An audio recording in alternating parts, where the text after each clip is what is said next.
The first game I ever purchased and played on my Xbox 360 was Forza Motorsport 3, and I played the hell out of it.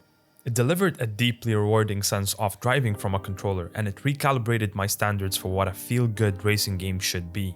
Ever since I pre-purchased and played every single Forza game released, it would be an understatement to say that I'm a fan at this point. So, with the announcement and release of the new Forza Motorsport, I was both hyped and worried. I grew tired and kinda bored of the Forza Horizon series as they lacked the feel of progression and just felt pointless after spending a short time in the game. On one end, it's a brand new motorsport game, which was last released 5 years prior. On the other end, it has to bring something extra to the game and build on its predecessor's weaknesses. I've put over 50 hours into this game, and before talking about my experience with it, I need to make something clear. This review is subjective and based on what I was expecting to see. As a motorsports game, I understand the competitive nature of the game and the importance of the online multiplayer experience. However, personally, I find a lot more enjoyment in building, testing, and taking cars against the clock to see which one fares better against the other, pretty much like Top Gear's car lap times. So let's start with getting behind the wheel or controller and driving for the first time.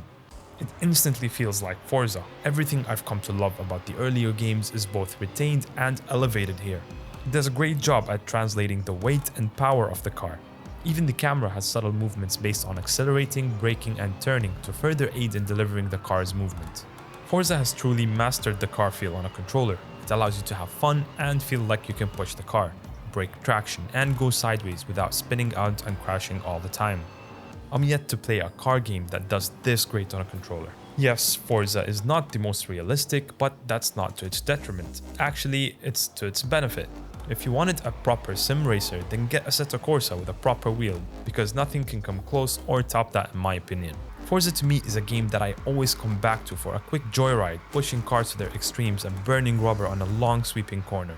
It's not that different to getting into Insomniac's Spider-Man for a swing around New York City. It's just great fun.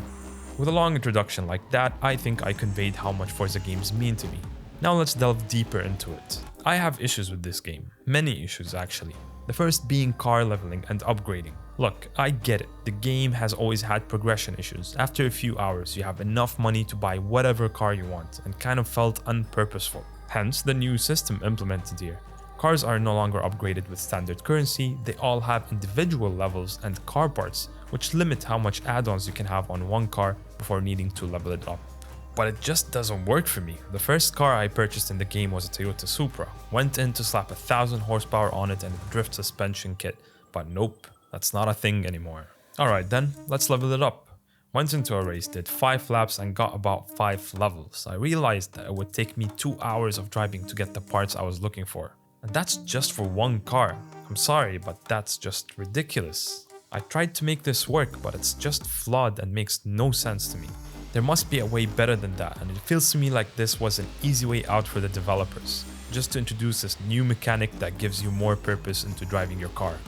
It's not as big a deal with higher spec cars like the GT3s and the GT2s, but the argument is I'm not as inclined to upgrade those cars as I am to upgrade a normal low tier car. Which means I'm gonna have to race around in a 250 horsepower car for at least 16 or 20 laps before I can put enough power into it to make it more fun. It just took away so much from the game and left a very bad impression.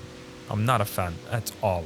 If you want an easy way out, you can turn on all the assists and let the AI drive the car for you around the track and gain the XP to level it up, but that's just sad, man. There must be a better way. At the very least, the XP gain should be doubled for this to not feel as frustrating. The upgrade system is still what we're used to from older Forza titles, but yet again there are weird decisions made here. Like, why does it not show me how many extra horsepower a certain part adds to the car like the previous games? And all the cars require the same level before unlocking a specific part for them. That's problematic. For example, I started a muscle car series with a 1970s Charger. The car had plenty of power, it needed better tires, suspension and gearbox, but these were all locked at a much higher level. This leaves me with engine mods to work with, but I don't need more power. I appreciate the addition of ballast, which can have a significant effect on a car's handling. One of the slept on car mods is the suspension drift kit. It's easily one of my favorites because drifting in Forza is damn near perfect. Put enough horsepower and a drift kit on a car and it will go sideways for days.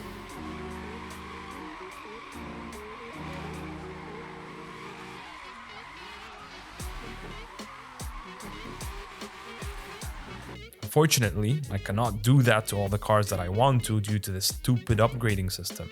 Tuning is pretty much identical to older games as well, but I don't usually play around with it too much, maybe changing gear ratios and downforce levels, otherwise I leave it untouched. There are some great YouTube videos delving deep into the tuning and explaining each element to it, so if you're interested, you should probably check them out.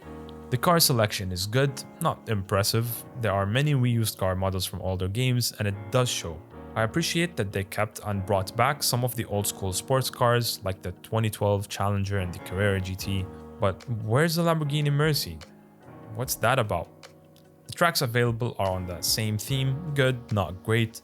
The Top Gear test track is gone, which is very sad. The Launch Life is not available on release, but it's coming sometime in the near future.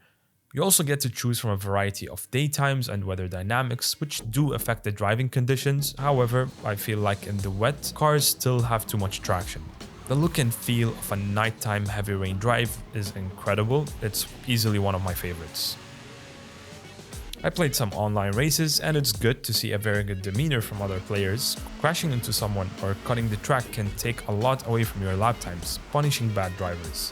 This is a great step in the right direction to improve the quality of online racing, but that's about as deep as I'll get into online racing as it's not my point of focus. Single-player career mode offers different categories of races. Sadly though, you can't change the car when you start a series. All races start with a practice mode, which is good for you to learn the track layout. They also help level up your car, which is something you desperately need. However, if you're not into that, you can just directly skip it and jump into the race. The AI's difficulty can be changed on multiple levels. A good balance is usually above 60%. I also noticed that the top 4 or 5 drivers are a lot faster than the rest, constantly gapping them and leaving a good margin behind. Their behavior is a mixed bag. In some instances, they'll brake or go off track to avoid hitting you, and in others, they'll just straight up ram you. But overall, they delivered a good challenge and demanded super clean driving and sticking to the racing line in order to keep up or overtake them. I also love the addition of a sports toggle for both the traction control and stability control.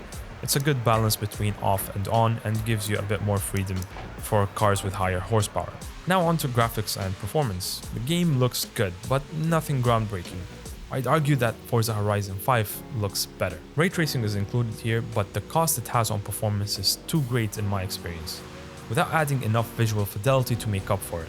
And with RT off, I noticed that cars' interiors are stupidly shiny. It's like they're smothered in Vaseline or something. It looks awful and I hope they get it patched ASAP. Talking about patches, there's a terrible bug that can trigger where the FPS will drop by about 30% and it will just stay there. It usually happens after changing any of the visual settings of the game, but it also happens randomly. Restarting the game or even the entire PC sometimes is the only way to get it fixed. I believe they aim to make this Forza a live service game, and I don't mind that. There is much work to be done here, however. I am disappointed in the state of the game on release and wish they get things patched as soon as possible. Forza is a part of my childhood and one of Microsoft's most important titles. The car game genre does not seem to be changing anytime soon, and Forza remains to be one of the best at it. But with great powers comes great responsibility, and with that second Spider-Man reference, I'll leave you to try the game out for yourself, if not now, maybe in the future when things are fixed up. This is one of my longest videos and took a lot of time and effort to put together, so if you liked what you saw here, please make sure you hit the like button and maybe share it with a friend. I'll catch you on the next one.